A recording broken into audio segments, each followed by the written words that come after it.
Il y a des départs qui font mal. Des absences qu'on n'attendait pas. Un matin comme les autres, tu ouvres la porte et il sort. Tu crois qu'il reviendra, comme toujours. Tu prépares sa gamelle. Tu poses sa couverture. Tu l'attends. Et puis, rien. Il ne revient pas. Pas le soir. Pas le lendemain. Et tu ne comprends pas. Tu ne comprends pas pourquoi ton chat, celui qui ronronnait sur ton ventre, celui qui connaissait chaque recoin de ta maison, a choisi de partir, pour ne jamais revenir. Et si, au lieu de s'être perdu, il avait en fait décidé de ne pas revenir? Dans ce nouvel épisode de Minou Curieux, on va plonger dans un sujet douloureux, mais nécessaire. Les vraies raisons qui poussent un chat à fuir son foyer et à ne jamais y retourner. Car non, ce n'est pas toujours un accident. Parfois, c'est un choix. Un message silencieux. Un comportement qui dit « Je ne me sens plus à ma place ici ». La première cause, souvent invisible aux yeux des humains, c'est le sentiment de rupture territoriale. Un chat est un animal de territoire. Il a besoin de stabilité, de repères, de sécurité. Quand ces éléments sont brisés, déménagement, arrivée d'un nouvel animal, cris fréquents, changement de rythme, il ne reconnaît plus sa maison. Elle devient étrangère. Inconfortable. Et alors, il cherche ailleurs. Pas forcément mieux. Mais plus stable. Un garage calme. Une maison voisine où on lui parle doucement. Un jardin où il n'est pas dérangé. Ce n'est pas qu'il t'oublie. C'est qu'il ne se sent plus chez lui. Ce sentiment de déracinement peut s'installer lentement. Et si tu ne le remarques pas, si tu crois que ton chat fait la tête ou est indépendant, tu risques de ne pas voir les signes avant qu'il parte pour de bon. Alors comment éviter cela? Comment lui dire chaque jour, ici, c'est ton refuge. Ici, tu es chez toi.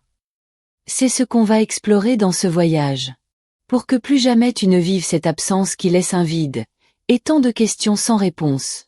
Si tu veux comprendre ton chat au-delà des apparences, abonne-toi à Minou Curieux. Ici, on parle des silences, des gestes oubliés, et de tout ce qui construit, ou détruit, un lien félin.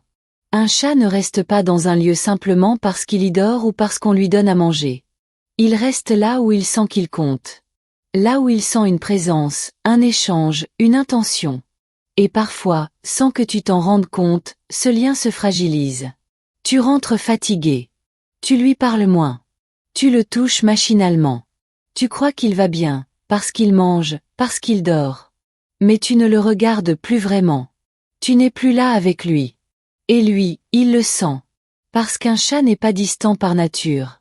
Il est sélectif. Il donne quand il reçoit. Et si, jour après jour, il ne reçoit plus de contact sincère, il se retire. Un chat qui se sent ignoré ne va pas forcément fuir tout de suite. Mais il commence à chercher ailleurs. Un lieu où on lui parle doucement. Où on le laisse exister sans tension. Où on le regarde avec tendresse, même sans le toucher. Ce lieu peut être à 2 maisons de la tienne. Mais pour lui, c'est un monde de différence. Il y a des gens qui recueillent des chats sans savoir qu'ils sont partis de quelque part. Ils les nourrissent, les appellent, les aiment, et le chat reste. Parce qu'il a trouvé ce qu'il avait perdu, un lien. Alors la question n'est pas « pourquoi il est parti ?» mais plutôt « à quel moment a-t-il commencé à se sentir seul, même quand j'étais là ?» Ce n'est pas une culpabilité. C'est une invitation. Une invitation à être plus présent. À voir ton chat non pas comme un décor, mais comme un être vivant qui ressent, qui observe, qui attend, que tu le reconnaisses. Et quand tu le reconnais à nouveau, quand tu t'assois près de lui sans rien faire, quand tu lui parles sans attendre de réponse, quand tu recrées ces petits moments de vraie présence, il reste. Il ne cherche plus ailleurs. Parce qu'il sait que là, dans ton regard, il existe.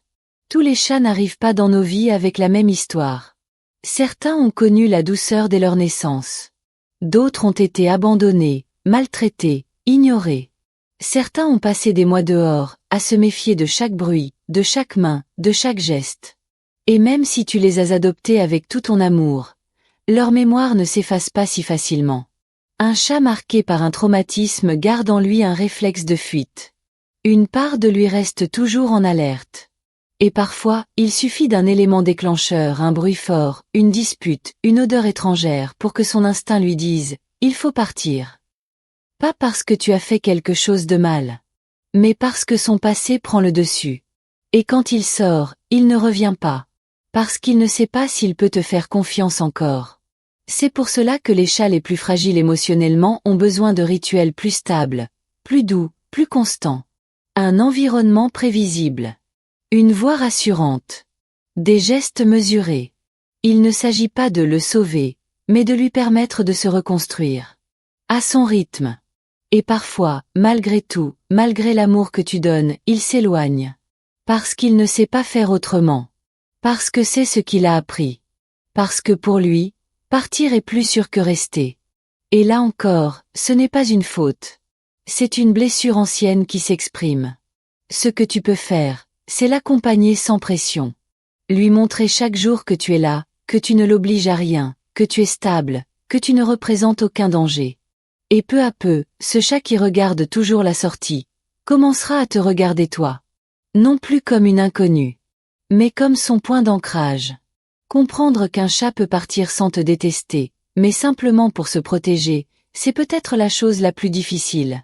Et la plus importante. Parce que cela change tout. Tu ne cherches plus à le retenir de force. Tu apprends à lui donner des raisons de rester. Un chat n'a pas besoin de chaos pour se sentir en danger. Parfois, le simple bruit d'un aspirateur, une télévision trop forte, des allées et venues incessantes, des odeurs nouvelles, des portes qui claquent, suffisent à l'envahir. Son monde sensoriel est bien plus sensible que le nôtre. Et ce que toi tu appelles vie normale, pour lui peut être un stress constant. Quand il n'a plus de coin tranquille. Quand il ne peut plus dormir sans être dérangé. Quand chaque jour lui impose une tension invisible, il commence à se fermer. Et un jour, il voit une porte ouverte. Une fenêtre. Un passage. Il sort. Et là, dehors, il découvre le calme. Le vrai. Et peut-être qu'il ne reviendra pas. Non pas parce qu'il ne t'aime pas, mais parce qu'il n'a pas trouvé en toi la paix dont il avait besoin. Ce n'est pas un reproche. C'est une invitation à regarder autour de toi. À te demander, ma maison est-elle aussi la sienne? A-t-il un refuge à lui? Si tu veux qu'il reste, offre-lui un territoire doux. Silencieux. Respecté. Parce qu'un chat ne fuit pas l'amour. Il fuit l'agression, même quand elle est involontaire. Et quand il sent que chez toi, il peut respirer, il ne cherche plus la sortie. Il s'installe. Il s'étire. Il ferme les yeux. Et dans ce calme retrouvé, il reste. Parce qu'il a enfin trouvé un vrai chez lui. Certains chats ne partent pas parce qu'ils sont perdus, mais parce qu'ils ne se sentent ni choisis, ni attendus. Ils vivent dans un foyer où on les nourrit, on les observe parfois, on les supporte même avec gentillesse, mais sans lien réel. Il n'y a pas de regard. Pas de moment à deux. Pas de présence pleine. Et pour un chat, cela suffit à semer une sensation sourde. Je ne suis qu'un objet de plus ici. Je ne manque à personne. Alors il sort. Pas pour s'enfuir, mais pour explorer.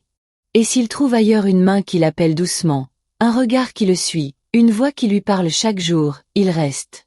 Pas par opportunisme, mais parce qu'il a enfin trouvé un lieu où il se sent exister. Et là, il ne revient pas. Parce que revenir, c'est revenir à un vide. Et personne, pas même un chat, ne veut vivre dans l'indifférence.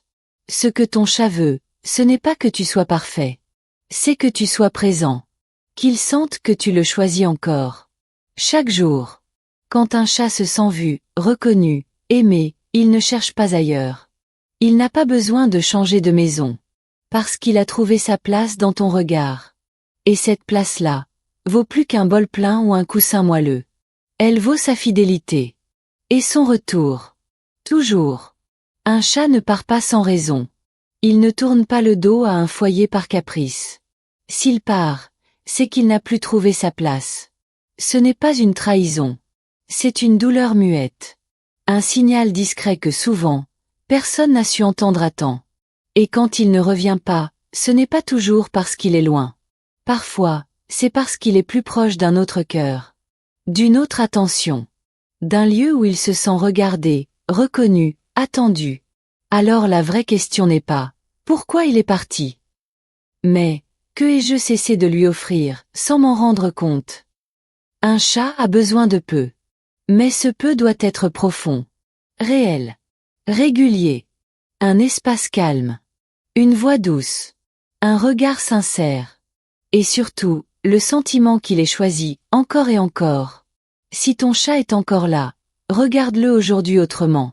Ralentis. Sois là. Offre-lui, non pas des caresses rapides ou un jouet de plus, mais ta vraie présence. C'est ça, le vrai territoire d'un chat. Ce n'est pas une maison. C'est le lien. Si tu veux continuer à comprendre ton chat avec le cœur, abonne-toi à Minou Curieux. Ici, on apprend à écouter sans mots, à aimer sans bruit, et à offrir un refuge, non pas avec des murs, mais avec des gestes silencieux. Active la cloche. Et reste près de lui. Il n'attend que ça.